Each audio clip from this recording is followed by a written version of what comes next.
Welcome back, everyone. This is the Oracle Decodes, the Kaaba, the Islamic New Year, and the Swastika. A quick look on Wikipedia once again will help us pull out some useful pieces of information to start with about the Kaaba. The Kaaba is Arabic for the cube. This enormous black cube called the Kaaba sits in the middle of Mecca in Saudi Arabia. This is the most sacred or holy site in all of the religion of Islam. All Muslims are to perform a pilgrimage to the city of Mecca at least once in their lives if they're able. And as part of this pilgrimage, a specific ritual involves circumambulating, or walking around the Kaaba 7 times. The Kaaba is thought by practicing Muslims to be the house of Allah, or God, also called the Most High. The story in Islamic teachings is that Ibrahim, or Ibram, and Ismail built the Kaaba upon Allah's or God's instruction. Some Islamic characters and stories do overlap with stories that many would be familiar hearing about in perhaps a Jewish or Christian context, just like these characters. We're talking about the same Ibrahim or Ibram or Abraham from the famous story in the Bible when Abraham was very close to sacrificing his other son, Isaac, upon God's command, but we're going to get more into that story in another video. All right, so prior to Islam, some scholars report that the Kaaba was thought to be built right at the place here on earth where the gate of heaven was directly above it, or where heaven and earth meet, in other words. Some believing that the famous black stone that's placed on the Kaaba was when a meteorite fell from heaven to earth. Other scholars report that in the pre-Islamic culture, the Kaaba at one time had an idol first placed on top of it and then later inside of it, and 7 arrows were placed in front of the idol that were used as tools for divination. So one more look at Wikipedia for some information about the Islamic New Year, and that's all we'll need to start plugging into the sky story and get to decoding. The Islamic New Year is still calculated using a lunar calendar. So we first took a look at how one lunar calendar is kept when we decoded the story of Jonah and the whale. So you can take a look back at that video if you need a refresher. Now, because this is a lunar calendar, it's shorter than the solar calendar system we're using almost everywhere on Earth today, also known as the Gregorian calendar. So if you need some refreshing on the calendar changing over from the Julian calendar to the Gregorian calendar that we use today, you can find some of that information in our previous video called The Oracle Eyes the Timeline Pirates. The corresponding lunar calendar that Muslims are using to calculate their new year is this year equivalent to the date on the Gregorian calendar we commonly call August 20th of 2020. The Islamic New Year, we're told by Wikipedia here, begins right at sunset during a new moon and lasts until sunset the following day, because a day in the Islamic calendar system begins at sunset. So with all of this information, let's now take a look at the sky story through the lens of what I've been calling the real all-seeing eye, or the real oracle. So if you need to be brought up to speed about this, it's what we've discovered is a very special place in the sky that we're finding out video by video has been and is now still being used as a template for what we know are the most famous stories on Earth. So we're taking a look at what's going on in the sky story from a location that we've looked at previously in our video when we were decoding Leap Year, the Joker, and the Fool, a place, strangely enough, named after a date. So we've queued up this screenshot in Stellarium, once again a free online program you can find to verify everything I'm going to show you here for yourself. And when we're looking at this perspective, it's from the perspective of someone who was looking up at the sky 11 miles from the pyramids at Giza in Egypt, in a city called the 6th of October. Now, the reason I'm doing the decoding from an area closer to the pyramids in Egypt instead of where the Kaaba is located in Mecca in Saudi Arabia is to show you that both of these areas on earth today are full of people there who practice the religion of Islam. And the reason why is because, as you'll see, it's where on earth the stories that are being told in the teachings of Islam today actually fit with what is in reality over most Muslims' head in the sky. Now, because this is the same general area of the earth, you'll find the greatest number of Muslim people are. That's obviously what we commonly call the Middle East, is the general area of the Muslim nation as it's known today. So, from the 6th of October in Egypt, we're starting to look at what's going on in the sky the day before the Islamic New Year this year, the date commonly called August 19th of 2020.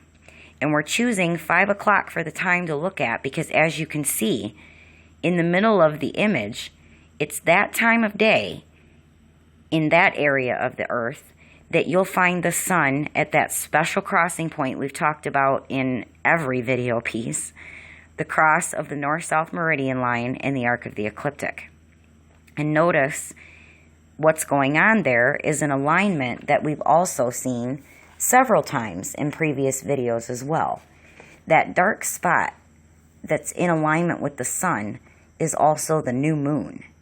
And that new moon is really important, right, in keeping of the new year, the start of the calendar in this lunar calendar system. So I just wanted to point that out as we're looking now at a screenshot just before the start of the Islamic New Year, which begins right at sunset on the date commonly called August 20th of 2020 this year. But we're starting our look at things when the sun is lined up right at that special cross of the north-south meridian line and the arc of the ecliptic. And you can see that the new moon is now further to the east of the cross than it was the day before. Now I want to point out that a new character in the sky story we've only briefly been introduced to in our previous piece when we decoded the Wonder Woman story and the High Priestess. We're looking now closer at the constellation of Hercules, because this is going to be a big player in this decoding here. So you can see in this screenshot, the constellation of Hercules is just coming in from the east, very high atop the arc of the ecliptic, as you can see, as the sun is right at the cross of the north-south meridian line and the arc of the ecliptic below it. And notice the time, it's 5 p.m. Now we're going to go forward 1 hour. So now we're at 6 o'clock p.m. And notice it's only now the entire constellation of Hercules is visible coming up high above in the east. So let's mark this as hour 1 and keep counting the hours as we watch the journey of the constellation of Hercules and the sun. 7 o'clock here is hour 2, 8 o'clock, hour 3, taking a look now at the constellation of Hercules and the sun as it's traveling to the west. And now let's go forward 4 more hours to midnight, which is a total of 7 hours from where we started tracking the constellation of Hercules and the sun, which is sunset in this part of the earth. The sun descending into the Earth's horizon in the west, and you can see just the thinnest of crescent moons as the new moon will start its journey waxing full again, a sign to start the Islamic New Year. And look at what's lined up right in the middle of the north-south meridian line, high above the cross of the north-south meridian line and the arc of the ecliptic, or what we've been calling the real oracle or the real all-seeing eye. Walking across the sky on his 7-hour trip to this point, we find the constellation of Hercules. And while we're looking at this here in this position, notice on the constellation of Hercules, there are 7 different bends. What might look to a beholder perhaps like feet or legs, circumambulating or walking around the cube of the constellation of Hercules, maybe. So going forward from what is, by definition, the start of the Islamic New Year, let's keep watching the constellation of Hercules and count again. So the hour after sunset in the Islamic world is 1, with Hercules now moving to the west side of the north-south meridian line, and at the 3-hour mark, this is the position we see Hercules in. Going forward 4 more hours, for now what is a total of 7 hours again, from where Hercules was found right in the middle of the north-south meridian line, the constellation of Hercules is found to be going down into the west, where it will be 10 more hours before he will be visible to viewers in this part of the earth, this time of year again. Now we know the real reason that the ritual involving Muslims walking around the Kaaba 7 times, what that's really all about, and why in pre-Islamic times the story about the Kaaba involved an idol with 7 arrows being placed before it to be used as tools of divination.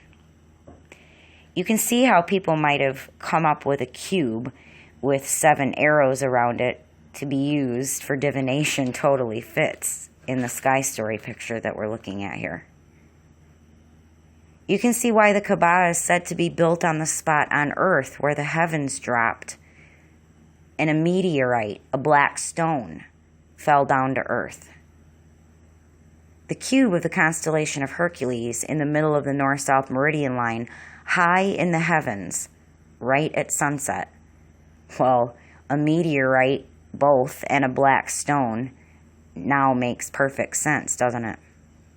And why the constellation of Hercules in this alignment may also be described as the gateway or portal to heaven, the house of God, or the house of Allah, as it sits in a place that is most high, high above the arc of the ecliptic.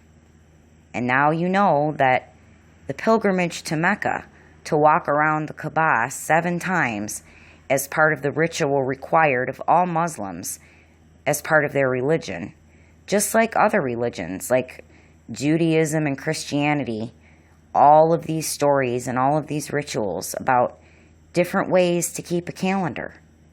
And the Kaaba and the rituals involving walking around it 7 times, trying to get close enough to kiss or touch the supposed remnants of the actual black stone that fell from heaven to earth, is really deeply embedding the knowledge in Muslims in this story for a certain way to keep a calendar. But Muslims, just like other religious believers of other religions, are being told stories about things where they're hiding the truth in the story and the rituals, but occulting it from our view at the same time as we're celebrating holy days or holidays that we think are for different reasons. And you can now see how the Islamic New Year and the Kaaba connect in a way that I've never seen anyone teach before. So again, this is yet possibly another discovery we're making with the help of the real oracle and sharing it with you here. As we close out this piece, you've probably already noticed how much the constellation we nowadays call Hercules is shaped very much like an easily recognized symbol called the swastika. This is a symbol you'll find throughout many cultures and times, including Hinduism and Buddhism both. And it was usually associated with things like prosperity and good luck. Not like now when most of us see this symbol and only think of the swastika that was put on the Nazi flag during World War II. And that is what corrupted this symbol in our modern times, having it be associated with the atrocities that occurred during World War II. You can see by corrupting the swastika symbol altogether in this way also aids to keep future generations of people in our modern day to want to just turn away from this symbol now when they look at it. It's another psychological manipulation at a very deep level to keep more of us from unlocking the real knowledge and wisdom encoded within these stories, rituals, symbols, and religions. At least until now. And with that, I think we're going to end things there, and we'll see you next time. But until then, be well.